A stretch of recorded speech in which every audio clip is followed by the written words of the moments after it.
Hey guys, it's been a while since I made a non-workout, non-burpee video, just a video of itself.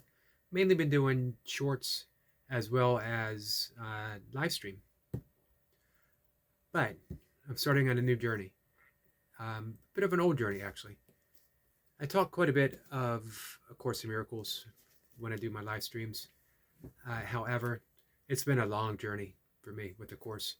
I think it was in the late 80s when I first came across references to it, and I've read books about it. Sorry, my cat's here. And such as Maureen Williamson's "A Return to Love," um, several others that I can't recall. Um, Gerald is it Gerald Jabowski, if I recall correctly. Um, Love is Letting Go of Fear, which is not inspired. It was inspired by A Course in Miracles. And then in the mid '90s, early '90s, I guess, I finally got a copy. This copy, as a matter of fact, that I've had ever since. It has traveled with me quite a bit. And I would start it and I would put it aside, start it and put it aside. I had a much easier time meditating and yoga, breath work, all the other stuff than I did sticking with A Course in Miracles, although it was rewarding every time I did dive in. The reason being is that it calls for some people say the eradication of the ego. I don't see it that way. It just calls on seeing the ego for what it is and simply letting it go. I'm drinking some tea while we talk. Um, and of course, you approach the book with the ego because you say, I want to get enlightened. I want to get peace of mind. I want to get this. I want to get that.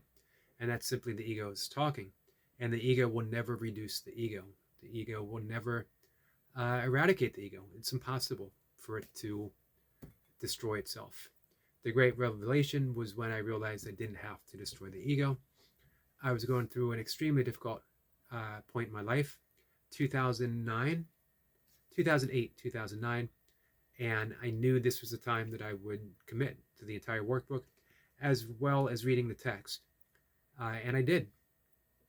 And it definitely helped. And then I slowly but surely, found myself doing what I have always done, responding to the world from an ego point.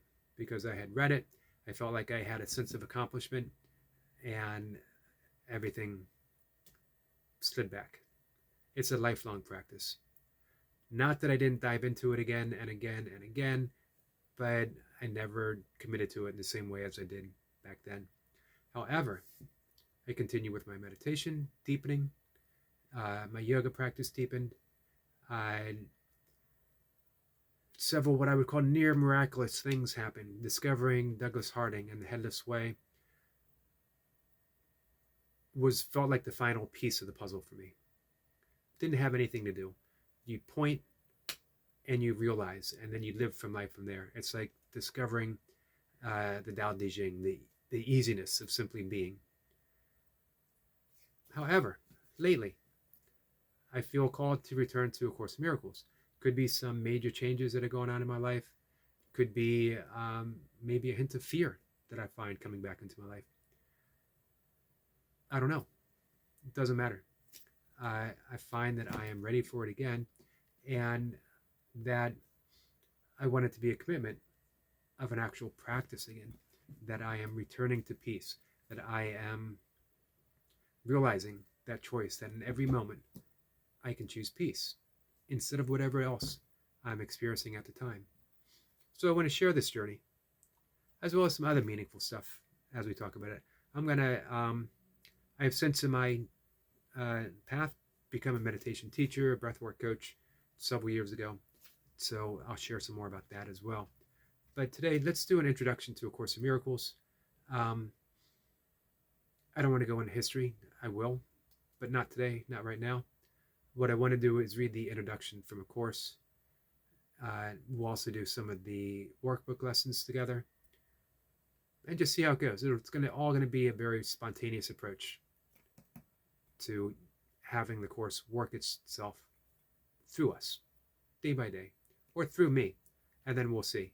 The amazing thing is, before I read the intro is that I felt the Course working through me uh, in my response to some of the live streams that I've been doing.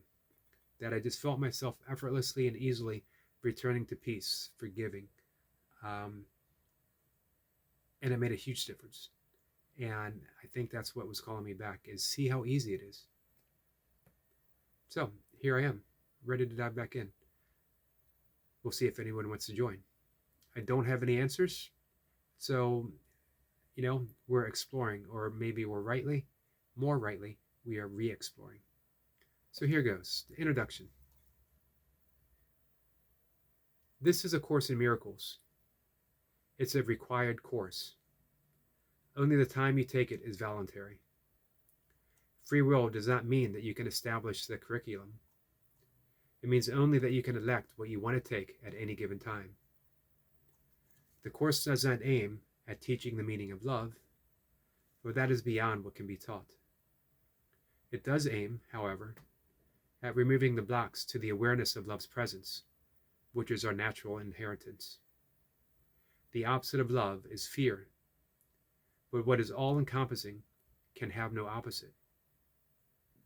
This course can therefore be summed up very simply in this way.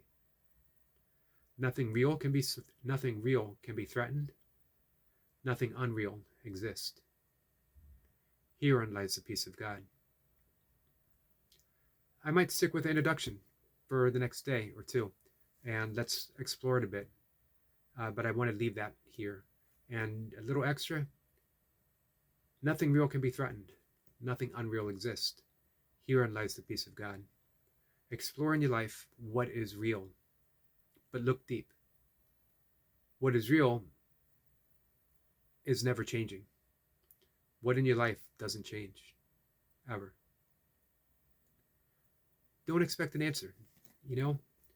It's a form of self-inquiry. Dive in and just ask and ask and ask and be content with the mystery of it all.